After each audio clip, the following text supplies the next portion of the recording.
Diploma semester 5 નું result declare થઈ ગયું છે તો ઘણા બધા વિદ્યાર્થી મિત્રોના રિઝલ્ટ સારા આવ્યા છે તો ઘણા બધા વિદ્યાર્થી મિત્રોના ક્યાંક ના ક્યાંક રિઝલ્ટની અંદર ફેલ આવ્યું છે તો એ ઘણા બધા વિદ્યાર્થી મિત્રોનો અત્યારે એક જ ક્વેશ્ચન છે કે સર હું સેમિસ્ટર 5 ની અંદર ફેલ થયો છું તો શું હું ડીડી સેટની એક્ઝામ આપી શકીશ?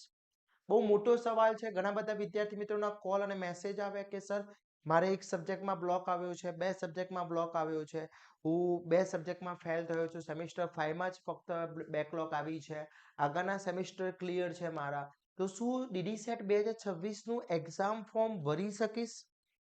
શું ડીડી સેટ એક્ઝામ આપી શકીશ?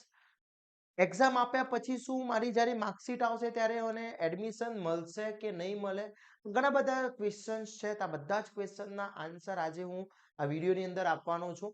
તો વિદ્યાર્થી મિત્રો, ચેનલ ઉપર નવા હોય તો ચેનલને સબસ્ક્રાઇબ કરી દેશો, બેલ આઇકોન ઓન કરી દો જેથી નવા વિડીયો આવે તરત જ તમને નોટિફિકેશન આવી જશે.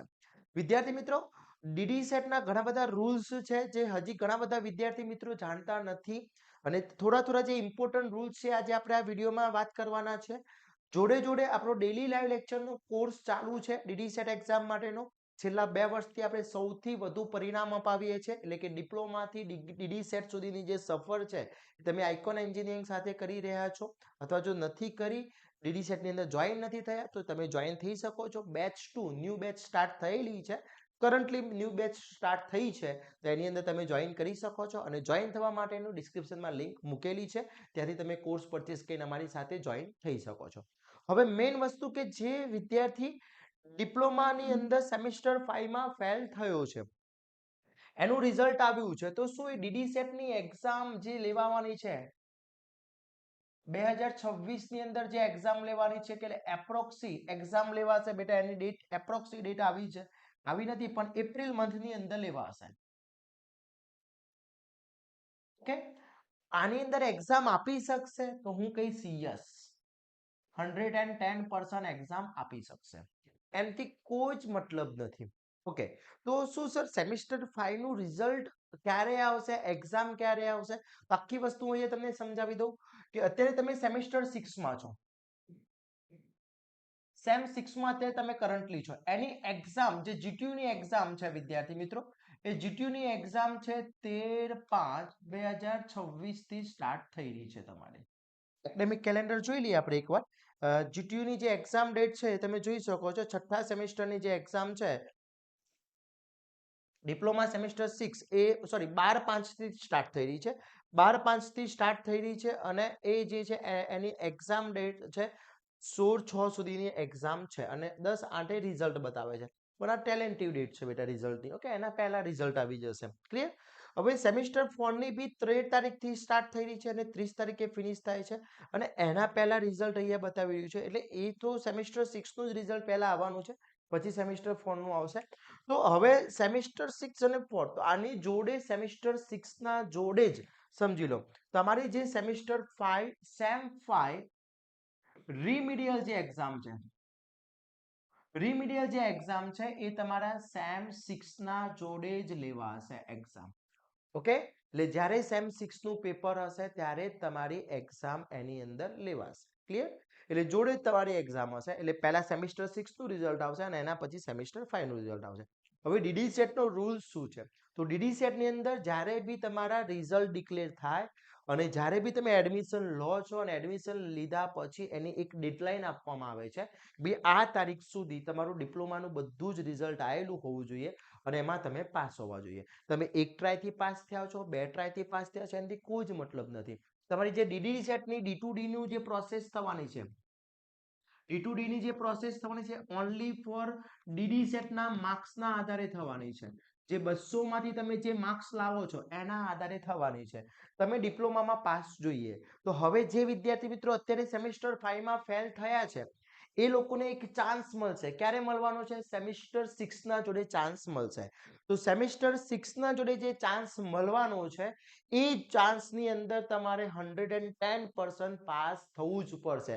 સેમિસ્ટર 6 માં તો પાસ થવું જ પડશે, જોડે જોડે સેમિસ્ટર 5 માં બી પાસ થવું પડશે અને જો આગળના સેમિસ્ટરોમાં કોઈ એટીકેટી હોય તો બી તમારે એ જ્યારે આવે છે તમે સેમિસ્ટર 6 ના જોડે જે એક્ઝામ આવશે એમાં કમ્પલસરી પાસ થવું પડશે, તો જ તમે D2D ની તમે પ્રોસેસ કરી શકો છો. હવે પ્રશ્ન એ છે કે સર ડીડી સેટની એક્ઝામ તો એપ્રિલ મંથમાં લેવાની છે અને અમારી એક્ઝામ તો 13/5 આસપાસ આવશે, તો અમે સેમિસ્ટર 5 માં ફેલ છીએ.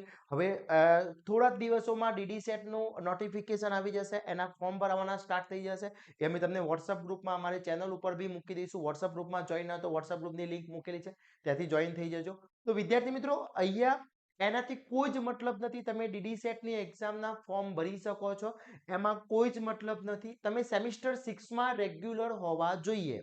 એક જ ઇમ્પોર્ટન્ટ છે કે તમારું સેમિસ્ટર 6 માં અત્યારે તમે સેમ 6 ની અંદર રેગ્યુલર તમારી એટેન્ડન્સ તમારી હોય, તમારું નામ બોલાતું હોય ક્લાસની અંદર, તો તમે ડીડી સેટની ફોર્મ ભરી શકો છો.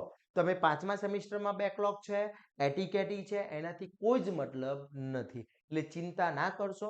જો તમે ફેલ થયા છો, તમારે કોઈ એક સબ્જેક્ટમાં એટીકેટી આવી છે યા 2 સબ્જેક્ટમાં આવી છે, તો વિદ્યાર્થી મિત્રો હવે એક જ ચાન્સ છે અને આ એક લાસ્ટ ચાન્સ છે.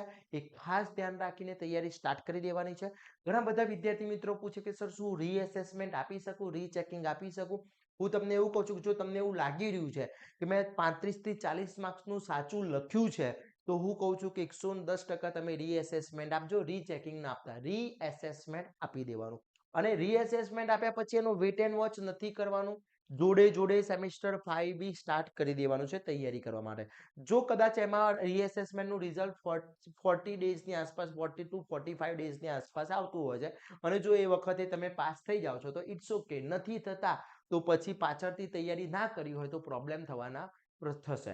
એટલા માટે કહું છું કે અત્યારથી તૈયારી સ્ટાર્ટ કરી લેજો. અને ખાસ મેઇન ફોકસ જેનો છે D2D માં સારી કોલેજ મેળવવી છે, ટોપ 10 કોલેજ મેળવવી છે, તો આપણે ડીડી સેટની તૈયારી, ડેલી લાઈવ લેક્ચરનો કોર્સ અત્યારે ચાલુ છે. બેચ 2 આપણે લોન્ચ કરી દીધી છે અને એની અંદર તમે જોઈન થઈ શકો છો. અમુક જ ચેપ્ટર એમાં ચાલ્યા છે, એના રિવિઝન બી આપણે કરાવી રહ્યા છે અને ઘણા બધા ચેપ્ટર બાકી છે, તો એની અંદર તમે જોઈન થઈ જાઓ. તમને બધી જ વસ્તુ ડેલી લાઈવ લેક્ચરના કોર્સની અંદર પ્રોવાઈડ થવાની છે. ડેલી લાઈવ લેક્ચર્સ હોય છે, સાંજનો ટાઈમ છે. વધુ ઇન્ફોર્મેશન માટે તમે અમને કોમેન્ટ કરી શકો છો અથવા અમને કોન્ટેક્ટ કરી શકો છો. અને જો હજી કોઈ ક્વેરી હોય તો વિદ્યાર્થી મિત્રો તમે અમને કોમેન્ટ કરી શકો છો અથવા અમને કોન્ટેક્ટ કરી શકો છો. અને આ વિડીયોને તમારા ફ્રેન્ડ્સ, એવા ફ્રેન્ડ્સને મોકલી દેજો જે અત્યારે બહુ જ ટેન્શનમાં છે, જેથી એમનું થોડું ટેન્શન ઓછું થઈ શકે. ઓકે, તો આવા જ નવા વિડીયો સાથે નવા દિવસે મળીશું. ત્યાં સુધી વિદ્યાર્થી મિત્રો મને રજા આપશો. જય હિન્દ, જય ભારત.